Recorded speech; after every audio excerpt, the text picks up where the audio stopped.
ಯಾರಿಗಾರು ಪ್ರಶ್ನೆಗಳಿದ್ರೆ hand raise ಮಾಡಬಹುದು.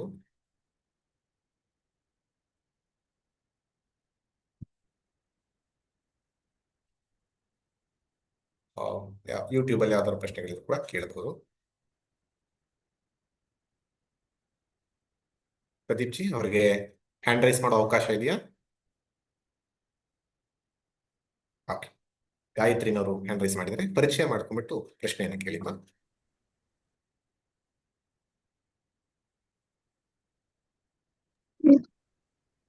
ನಮಸ್ಕಾರ. ನಮಸ್ಕಾರ.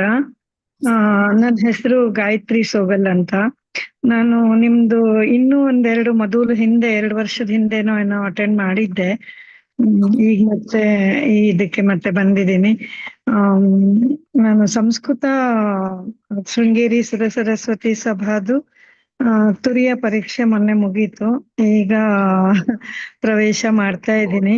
ಚೂರು ಇಂಟ್ರೆಸ್ಟ್ ಇದೆ ಆತರ, ಅಂದ್ರೆ ಸಂಸ್ಕೃತದಲ್ಲಿ ಕಲ್ತು ಒಂಚೂರು ಈ ತರ ಅರ್ಥ ಮಾಡ್ಕೊಳ್ಳೋಣ ಅಂತ. ಬಟ್ ಅದು ತುಂಬಾ ಕಷ್ಟ ಇದೆ ಈ ಒಂದು ಸ್ಪಿರಿಚುವಲ್ ಇದಕ್ಕೆ ಹೋಗಕ್ಕೆ. ನನ್ ಕ್ವಶನ್ ಇದೆ.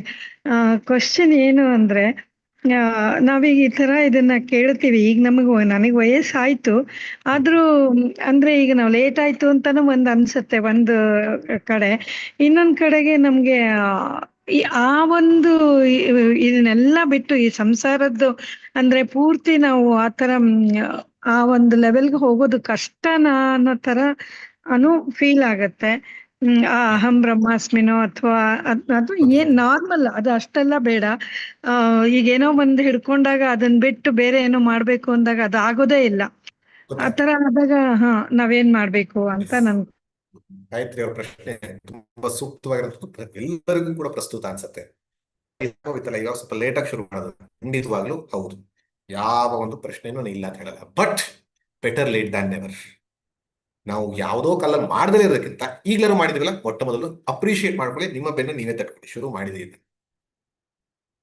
ಸೊ ಹಾಗಾಗಿ ಲೇಟ್ ಆಗಿ ಶುರು ಮಾಡಿದೀರಾ ನೀವು ಅಂತ ಹೇಳಲ್ಲ, ನಾನು ಲೇಟ್ ಆಗಿ ಶುರು ಮಾಡಿದೆ, ನಾನು ನನ್ಗೂ ಹೇಳ್ಕೊತೀನಿ. ಹೈಸ್ಕೂಲ್ ಅವ್ರು ಕೇಳಿದ್ರೆ ಇನ್ನೂ ಮುಂಚೆ ಮಾಡ್ಬೋದು ಅಂತ ಹೇಳ್ತೀವಿ. ಎಲ್ಲದೂ ಕೂಡ ಎಷ್ಟು ಬೇಗ ಆಗತ್ತೋ ಅಷ್ಟು ಬೇಗ ಅನ್ನೋದು ಮುಖ್ಯ. ಸೊ ಹಾಗಾಗಿ ಶುರು ಮಾಡಿದ್ವಿ ಅನ್ನೋದಕ್ಕೆ ಖುಷಿ. ಅಂಡ್ ಇನ್ನೂ ಒಂದು ನಿಮ್ಗೆ ಅಪ್ರಿಶಿಯೇಟ್ ಮಾಡೋದು, ಪ್ರಥಮ ದ್ವಿತೀಯ ತೃತೀಯ ತುರೀಯ ಈ ತರ ಸರಸ್ವತಿ ಸಭಾ ಮೂಲಕ ನಡೆಯುವಂತಹ ಸಂಸ್ಕೃತ ಎಕ್ಸಾಮ್ಗಳ ಮೂಲಕ ಸಂಸ್ಕೃತವನ್ನ ಅಭ್ಯಾಸ ಮಾಡ್ತಿರಲ್ಲ, that also shows your interest. ಕಲ್ತು ನೀವು ಸುಮ್ಮನೆ ಏನೋ ಕೂತ್ಕೊಂಡಿಲ್ಲ, ಪ್ರತಿಯೊಂದನ್ನು ಅಧ್ಯಯನ ಮಾಡಿ ಅದನ್ನು ಕಲ್ತು ಅಲ್ಲಿ ಶಬ್ದಗಳು ಎಲ್ಲವನ್ನು ಮಾಡ್ತಾ ಇದೆಲ್ಲ, that shows your interest and seriousness. ಇದು ಎರಡನೇದು.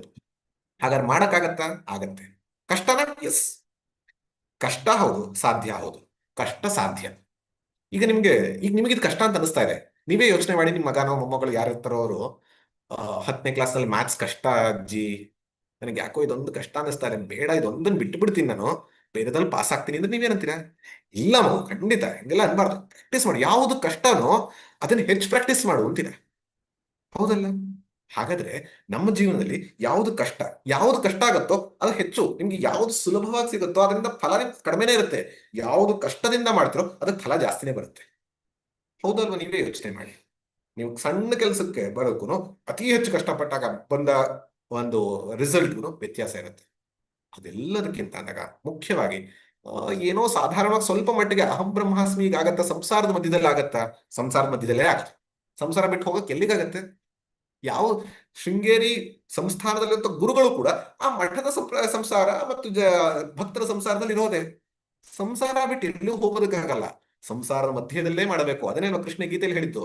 ಭಗವದ್ಗೀತೆ ಉಪದೇಶ ನಡೆದಿದ್ದಲ್ಲಿ ರಣರಂಗದ ಮಧ್ಯದಲ್ಲೇ ಆಗಬಹುದಾದಾಗ ನಮಗೆ ಈ ಒಂದು ಜಗತ್ತು ಅಥವಾ ಸಂಸಾರದಲ್ಲಿ ಮಾಡಬಹುದು. ಮಾಡಬೇಕಾಗದೆ ಅಲ್ಲಿ ಯಾವ ರೀತಿ ಮಾಡಬೇಕು, ಹೇಗೆ ಮಾಡಬೇಕು, ಎಷ್ಟು ಮಾಡಬೇಕು, ಯಾವುದು ಸಂಸಾರ ಬಿಟ್ಟು ಹೋಗೋದಲ್ಲ, ಸಂಸಾರದಲ್ಲಿ ಇದ್ದು ಇಲ್ಲದಂತಿರುವಂಥದ್ದು.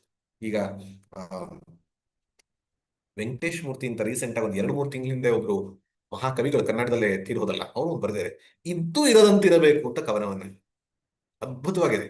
ಸೊ ಆ ರೀತಿಯಲ್ಲಿ ನಾವು ಅಂದ್ರೆ ಬೋಟ್ ನದಿಯಲ್ಲಿರಬೇಕು, ನದಿ ಬೋಟ್ಗಳ ಬರಬಾರದು. ನಾವು ಸಂಸಾರದಲ್ಲಿ ಇರೋಣ, ಸಂಸಾರದಲ್ಲಿ ಸಾಗೋಣ, ಸಂಸಾರದಲ್ಲಿ ಮುಂದಕ್ಕೆ ಹೋಗೋಣ. ಆದರೆ ಸಂಸಾರ ನಮ್ಮ ಒಳಗೆ ಬರದಲ್ಲಿರುವಂತ ಪ್ರಯತ್ನವನ್ನ, ಆ ನಾನ್ ಸ್ಟಿಕ್ ಪ್ಯಾನ್ ಅಂತಾರೆ, ಆ ನಾನ್ ಸ್ಟಿಕ್ ಪ್ಯಾನ್ ಅನ್ನ ಇಟ್ಕೊಂಡಿದ್ರೆ ಆಯ್ತು. ಹೇಗೆ ಯಾವ್ದು ಸ್ಟಿಕ್ ಆಗಲ್ವೋ ಆ ರೀತಿಯಲ್ಲಿದ್ರೆ ಖಂಡಿತವಾಗ್ಲೂ ಆಗುತ್ತೆ. ಅದೇ ಇಡೀ ಗೀತೆಯಲ್ಲಿ ಅಧ್ಯಾತ್ಮ ಸಾಧನೆ ಎಲ್ಲದರ ಮೂಲಕ ಪಡಿಬೇಕಾದ್ರೆ ಆ ಒಂದು ಏನಂತ ಹೇಳ್ತಾರೆ, ಆ ಶೀಲ್ಡ್, ಆ ಶೀಲ್ಡ್ ನ ಕಳಿಸುವಂತ ಪ್ರಯತ್ನ ನಾವು ಮಾಡಲಾಗುತ್ತೆ. But very happy, continue.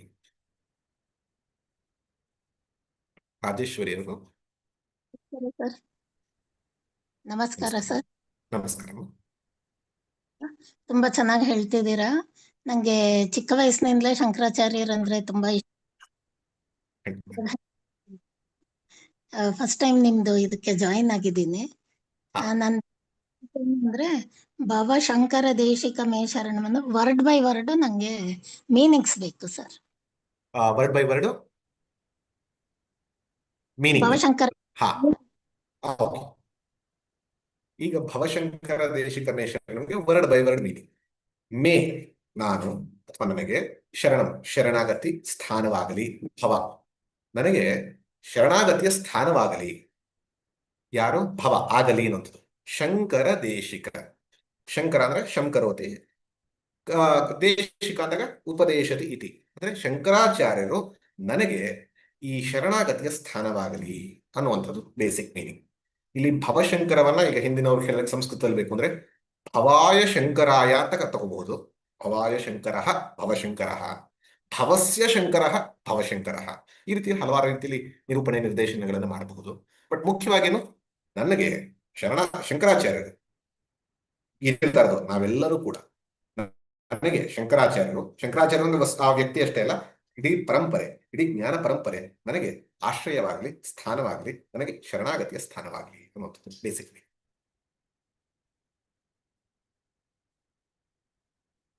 ನಮಸ್ಕಾರ ಪ್ರಮೋದ್, ಅಚ್ಯುತ್ ಮೂರ್ತಿ, ದಾವಣಗೆರೆಯಿಂದ. ನಮಸ್ಕಾರ ಸರ್. ಎಲ್ಲ ಜ್ಞಾನ ಇರುತ್ತೆ, ಎಲ್ಲ ಇರುತ್ತೆ, ಪ್ರತಿಯೊಂದು ಇದೆ ಪ್ರಪಂಚದಲ್ಲಿ, ನಮ್ಮ ಇದು ಸುತ್ತಮುತ್ತಲೂ ಇದೆ. ಆದ್ರೂ ಕೂಡ ಅಜ್ಞಾನನೇ ಜಾಸ್ತಿ ಕಾಣುತ್ತಲ್ಲ, ಯಾಕೆ? ಕೊನೆಗೆ ಕೇಳಿಸ್ಲಿಲ್ಲ ನೀವೇನ್ ಹೇಳಿದ್ರಿ ಅಂತ. ಪ್ರಪಂಚ ಪ್ರತಿಯೊಂದು ಎಲ್ಲಿ ನೋಡಿದ್ರು ಕೂಡ ಜ್ಞಾನನೇ ತುಂಬಿದೆ. ಹೌದು. ಆದ್ರೆ ಅಜ್ಞಾನನೇ ಜಾಸ್ತಿ ಕಾಣುತ್ತಲ್ಲ, ಯಾಕೆ? ಹಾ, ಎಲ್ಲ ಕಡೆಯೂ ಕೂಡ ಜ್ಞಾನವೇ ತುಂಬಿಕೊಂಡಿದ್ರು, ಅಜ್ಞಾನವೇ ಕಾಣುತ್ತಿಲ್ಲ ಯಾಕೆ ಅಂದಾಗ, ಹೊರಗಡೆ ಅವ್ರು ಹೇಳ್ತಿರೋದು ಹಾಗೆ ಕರೆಕ್ಟ್ ಆಗಿ ಹೇಳ್ತಿದ್ದಾರೆ. ಹೊರಗಡೆ ಪ್ರತಿಯೊಂದು ಕೂಡ ಜ್ಞಾನವೇ ಇದೆ, ಅಜ್ಞಾನ ಹೊರಗಿಲ್ಲ. ನನ್ನ ದೃಷ್ಟಿಯಲ್ಲಿದೆ, ನನ್ನ ದೃಷ್ಟಿಯಲ್ಲಿ ಅಷ್ಟೇ ಅಜ್ಞಾನವೇ ಹೊರತು ಹೊರಗಿಲ್ಲ. ಹೊರಗಡೆ ಇರೋದು ಪರಿಪೂರ್ಣವಾದ ಶುದ್ಧ ಜ್ಞಾನ ಘನ, ಪ್ರಜ್ಞಾನ ಘನ ಅಂತ ಏನ್ ಹೇಳ್ಬಹುದು, ಆ ಕಾನ್ಶಿಯಸ್ನೆಸ್ ನಮ್ ಒಂದು ಗಟ್ಟಿ ಅಂತ ಏನ್ ಹೇಳ್ಬೋದು ಹಾಗಿದೆ. ನಿಮಗೆ ಇನ್ನು ಉದಾಹರಣೆ ಹೇಳ್ಬೇಕು ಅಂದ್ರೆ, ವಿಶಾಲವಾದಂತ, ಎಷ್ಟು ವಿಶಾಲ, ಭೂಮಿಯನ್ನ ನೂರಾರು ಸಾವಿರಾರು ಸರಿ ಹಾಕುವಂತಹ ವಿಶಾಲವಾದಂತ ಸೂರ್ಯ ಇದ್ದಾರೆ, ಜ್ಞಾನ ಸೂರ್ಯ. ಆದ್ರೆ ನಾನ್ ನೋಡೋದಕ್ಕೆ ಮಧ್ಯದಲ್ಲಿ ಒಂದು ಮೋಡ ಬಂದಿದೆ. ಆ ಮೋಡ ಸೂರ್ಯನ ಮರೆಮಾಚ್ತಾ ಇಲ್ಲ, ಸೂರ್ಯನ ಮರೆಮಾಚಕ್ ಸಾಧ್ಯವೂ ಇಲ್ಲ. ಯಾಕಂದ್ರೆ ಆ ಮೋಡ ಬರ್ಬೇಕು ಅಂದ್ರೆ ಸೂರ್ಯನ ಒಂದು ಶಾಖದಿಂದನೇ ಆಗಿತ್ತು. ಹಾಗಾಗಿ ಅದು ಸೂರ್ಯನನ್ನ ಮುಚ್ಚಿ ಹಾಕಿಲ್ಲ, ನನಗೆ ಸೂರ್ಯನ ನೋಡುವಂತಹ ದೃಷ್ಟಿಯನ್ನ ಮರೆಮಾಚ್ತಾ ಇದೆ. ಇಷ್ಟೇ ಆಗಿರೋದು. ಅಜ್ಞಾನ ಅನ್ನುವಂಥದ್ದು ಜಗತ್ತನ್ನ ಮರೆಮಾಚ್ತಾ ಇಲ್ಲ, ಜಗತ್ತಿನ ಸತ್ಯತ್ವವನ್ನ ತಿಳ್ಕೊಳ್ಳುವಂತಹ ನನ್ನ ಮನಸ್ಸಿನಲ್ಲಿ ಆ ಅಜ್ಞಾನ ಅಂತಿದೆ. ಆ ಅಜ್ಞಾನವನ್ನ ತೆಗೆದ್ರೆ ಜ್ಞಾನ ಸದಾ ಇರುವಂಥದ್ದು ಕಾಣುತ್ತೆ, ಇದೇ ಯಾವಾಗ್ಲೂ ಅದು ಕಾಣುತ್ತೆ. ಸೊ ಈ ಅಜ್ಞಾನವನ್ನ ಸರಿಸುವಂತಹ ಕೆಲಸ ನಾವು ಮಾಡ್ಬೇಕಿದೆ. ಅದನ್ನ ಉಪನಿಷತ್ತಿನ ಮೂಲಕ ಶಂಕರಾಚಾರ್ಯರು ಎಲ್ಲರೂ ಕೂಡ ಗುರು ಪರಂಪರೆಯಲ್ಲಿ ನಮ್ಗೆ ತಿಳಿಸ್ತಾರೆ. ಅಂದ್ರೆ ಅದನ್ನ ನೀನೇನೋ ಚೇಂಜ್ ಮಾಡ್ಬೇಕಿಲ್ಲ, ಸೂರ್ಯ ಇದ್ದಾಗಿದ್ದಾನೆ, ಬೆಳಕು ಕೊಡ್ತಾನೆ ಇದ್ದಾನೆ, ನೀನೇನ್ ಮಾಡ್ಬೇಕು, ಈ ಒಂದು ಸಣ್ಣ ಈ ಮೋಡ ಏನಿದೆ ಅದನ್ನು ತಳ್ಳುವಂತಹ ಪ್ರಯತ್ನವನ್ನು ಮಾಡಬೇಕು. ದೊಡ್ಡದಾದಂತಹ ಒಂದು ಗಾಳಿ ಬರಬೇಕು. ಆ ಗಾಳಿ ಅಂದ್ರೆ ಏನಂದ್ರೆ ಈ ಸಾಧನೆ, ಆ ಸಾಧನೆಯ ಗಾಳಿ ಬಂದ್ರೆ ಆ ಅಜ್ಞಾನ ಅನ್ನೋಂಥದ್ದು ಹೋಗುತ್ತೆ. ಹೋದಾಗ ಜ್ಞಾನ ಸೂರ್ಯ ಸದಾ ಪ್ರಕಾಶವಾಗಿರೋದು ಯಾವಾಗಲೂ ಬರುತ್ತೆ ಅನ್ನುವಂಥದ್ದು ಒಂದು ದೃಷ್ಟಾಂತದ ಮೂಲಕ ತಿಳಿಸಬಹುದು. ಪ್ರಮೋದ್ಜಿ, ಯೂಟ್ಯೂಬ್ ನಲ್ಲಿ 2 ಪ್ರಶ್ನೆಗಳಿದೆ, 2 ಸಂಬಂಧಪಟ್ಟಿದ್ದು. ಸ್ವಲ್ಪ ಜೋರಾಗಿ ಕೇಳಿ. ಯೂಟ್ಯೂಬ್ ನಲ್ಲಿ 2 ಪ್ರಶ್ನೆಗಳಿದೆ ಸಂಬಂಧಪಟ್ಟಿರೋದು. ಗುರುನಾಥ್ ಅವ್ರು ಕೇಳ್ತಾ ಇದಾರೆ, ಗುರುಗಳು ನಮ್ಮ ಕಿವಿಯಲ್ಲಿ ಕೊಡೋ ಮಂತ್ರ ಕೊಡ್ತಾರಲ್ಲ, ಅದನ್ನ ಕರ್ಣ ದೀಕ್ಷೆ ಅಂತ ಕರಿಬಹುದಾ, ಶ್ರವಣ ದೀಕ್ಷೆ ಅಂತ ಕರಿಬಹುದಾ ಅಂತ ಕೇಳ್ತಾ ಇದಾರೆ. ಹಾಗೆ ವಾಣಿವಲ್ಲಿ ಕೇಳ್ತಾ ಇದಾರೆ, ನಯನ ದೀಕ್ಷೆಗೆ ಒಂದು ಉದಾಹರಣೆ ಕೊಡ್ತೀರಾ ಅಂತ. ಮೊದಲು ನಯನ ದೀಕ್ಷೆಗೆ ಉದಾಹರಣೆ ನಾ ಆಗ್ಲೇ ಕೊಟ್ಟ ಹಾಗೆ ರಮಣ ಇನ್ನೇನಿತ್ತ ಪ್ರದೀಕ್ಷೆ ಇಲ್ಲ, ಏನೇನಿಲ್ಲ. ನಯನ ದೀಕ್ಷೆಗೆ ಆಗ್ಲೇ ಉದಾಹರಣೆ ಕೊಟ್ಟಂಥದ್ದು ರಮಣ ಮಹರ್ಷಿಗಳದ್ದು ತರದ್ದು. ಬೇಸಿಕಲಿ ಇದು ನಯನ ದೀಕ್ಷೆ ಅಂದ್ರೆ ಏನು, ಕಣ್ಣಿನಿಂದ ನಿಮ್ಗೆ ಚಿಕ್ಕದ ಅರ್ಥ ಮಾಡಿಸುವಂತ ದೃಷ್ಟಿಯಿಂದ ನೋಡ್ತೀನಿ. ಈಗ ಮಗು ಅಲ್ಲಿ ಏನೋ ತೀಟೆ ಮಾಡ್ತಾ ಇರತ್ತೆ, ನೀವ್ ಒಂದ್ಸರಿ ಹಿಂಗ್ ನೋಡ್ತೀರಾ, ಮಗು ನೋಡಿದ ತಕ್ಷಣ ಅದು ನಿಂತ್ಬಿಟ್ಟು ಬೇಡ ಅಂತ ಹೇಳಿ ಸುಮ್ಮನೆ ಆಗತ್ತೆ, ಹೌದಾ? ಯಾರೋ ಕೆಲಸಗಾರರು ಒಂಥರ ಲೇಸಿನೆಸ್ ಅಲ್ಲಿ, ಆಲಸ್ಯದಲ್ಲಿ ಕೂತಿರ್ತಾರೆ, ಮೇಸ್ತ್ರಿ ಬಂದು ಒಂದ್ಸರಿ ಹೀಗೆ ನೋಡ್ತಾರೆ, ತಕ್ಷಣ ಎಚ್ಚರ ಆಗಿ ಅವ್ನ ಕೆಲಸ ಶುರು ಮಾಡ್ತಾರೆ. ಅಂದ್ರೆ ಆ ದೃಷ್ಟಿಯೇ ಅವನನ್ನ ಎಚ್ಚರಿಸುವಂಥದ್ದು. ಯಾವುದೋ ಒಂದು ತಪ್ಪು ನಡೀತಾ ಇರುವಂತಹ ಚಿಕ್ಕ ಮಗುವಲ್ಲಿರ್ಬೋದು, ಒಬ್ಬ ಕೆಲಸದಲ್ಲಿರ್ಬೋದು, ಯಾವುದೇ ಆಗಲಿ, ಅದರಿಂದ ಎಚ್ಚರಿಸಿ ಅವನ್ನ ಸರಿ ಮಾಡಾಕ್ತಾರಂಥದ್ದು. ಇದು ನಯನದಿಂದ ಇನಿಷಿಯೇಟ್. ದೀಕ್ಷೆ ಅಂದ್ರೆ ಇನಿಷಿಯೇಟ್ ಫಾರ್ ಗುಡ್ ವರ್ಕ್. ನಯನ ದೀಕ್ಷೆ ಇದು ಸಾಧಾರಣ. ನಯನ ದೀಕ್ಷೆ ಅನ್ನುವಂಥದ್ದು ಈ ಅಧ್ಯಾತ್ಮ ಕ್ಷೇತ್ರದಲ್ಲಿ ನಾನು ಆಗಲೇ ಎಕ್ಸಾಂಪಲ್ ಕೊಟ್ಟಿದ್ದು ರಮಣ ಮಹರ್ಷಿಗಳು.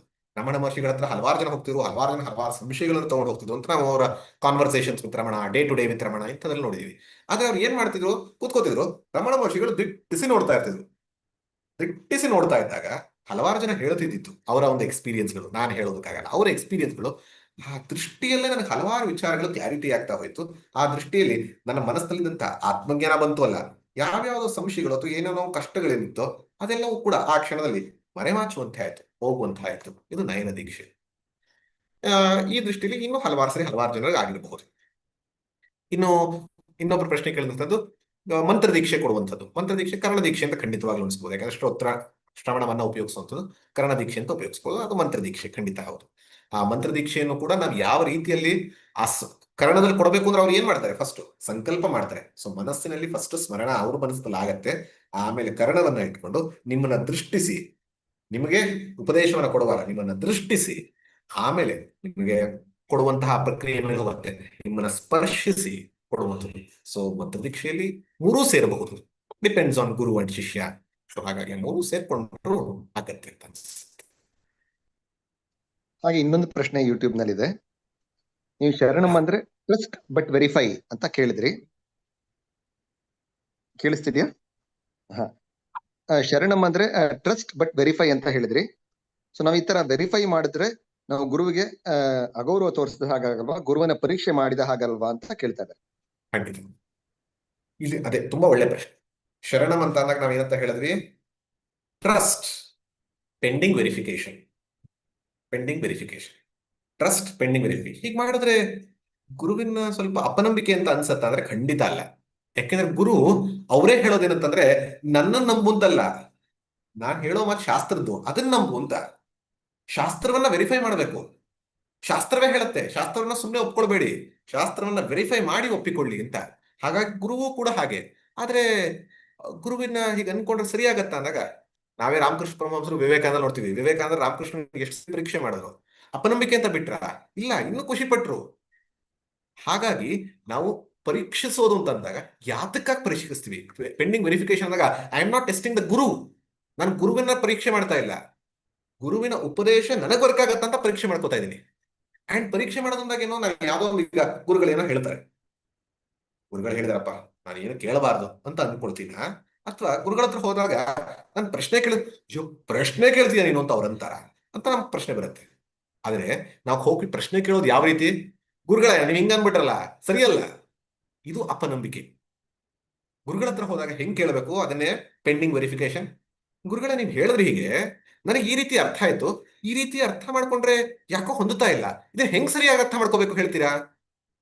This is shraddha. ಅಂದ್ರೆ you are not doubting guru, you are not doubting guru's message, you are asking for clarification for your own understanding. ನನ್ನಲ್ಲಿ ಇರುವಂತಹ ತಪ್ಪು ತಿಳುವಳಿಕೆ ಸರಿ ಮಾಡ್ಕೊಳ್ಳೋದಕ್ಕಾಗಿ ಪ್ರಶ್ನೆ, ನನ್ನಲ್ಲಿ ಇರುವಂತಹ ಆ ದೃಷ್ಟಿಯನ್ನ ಸರಿಯಾಗಿ ಮಾಡ್ಕೊಳ್ಳೋದಕ್ಕಾಗಿ ಪ್ರಶ್ನೆ ಹೊರತು ಅದನ್ನ ನನ್ನ ತಪ್ಪು ಅಂತ ಪ್ರೂವ್ ಮಾಡೋದಕ್ಕಲ್ಲ. ಪ್ರೂವ್ ಮಾಡೋದಕ್ಕೋಸ್ಕರ ಹೋಗೋದು ಬೇರೆದು, ಇಲ್ಲಿ ಇಂಪ್ರೂವ್ ಮಾಡ್ಕೊಳ್ಳೋದಕ್ಕೋಸ್ಕರ ಇರುವಂಥದ್ದು. That is the difference between guru, the ಆತ್ಮಜ್ಞಾನ ಅಂಡ್ ಭೌತಿಕ ಜ್ಞಾನ. ಭೌತಿಕ ಜ್ಞಾನದಲ್ಲಿ you have to prove, here it is improving. And ಅಲ್ಲಿ ಪ್ರೂಫ್ ನಿಮ್ಗೆ ಹೊರಗೆ ಸಿಗುತ್ತೆ, ಇಲ್ಲಿ ಇಂಪ್ರೂವ್ ಆಗೋದು ನಿಮ್ಮ ಹೃದಯದಲ್ಲಿ ಗೊತ್ತಾಗುತ್ತೆ. That is what is verification. ಅಲ್ಲಿ ವೆರಿಫಿಕೇಶನ್ ನೀವು ಲ್ಯಾಬೊರೇಟರಿಯಲ್ಲಿ ಮಾಡ್ತೀರಾ, ಇಲ್ಲಿ ವೆರಿಫಿಕೇಶನ್ ನಿಮ್ಮ ಜೀವನದಲ್ಲಿ ನೋಡ್ಕೋತೀರಾ.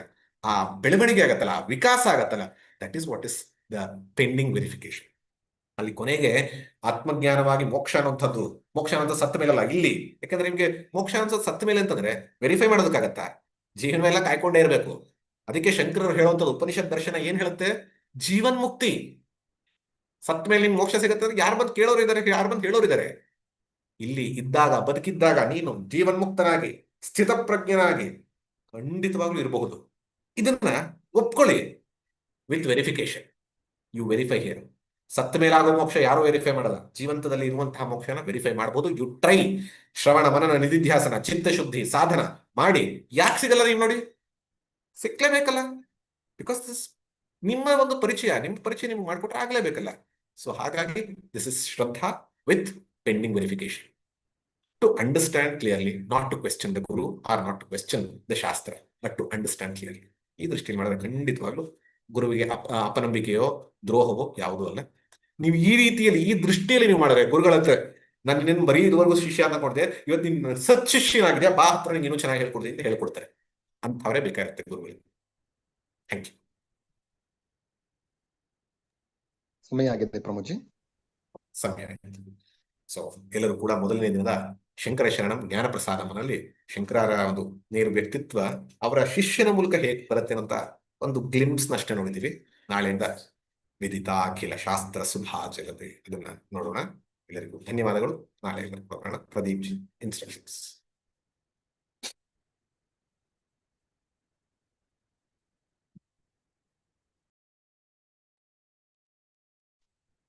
ನಮಸ್ತೆ.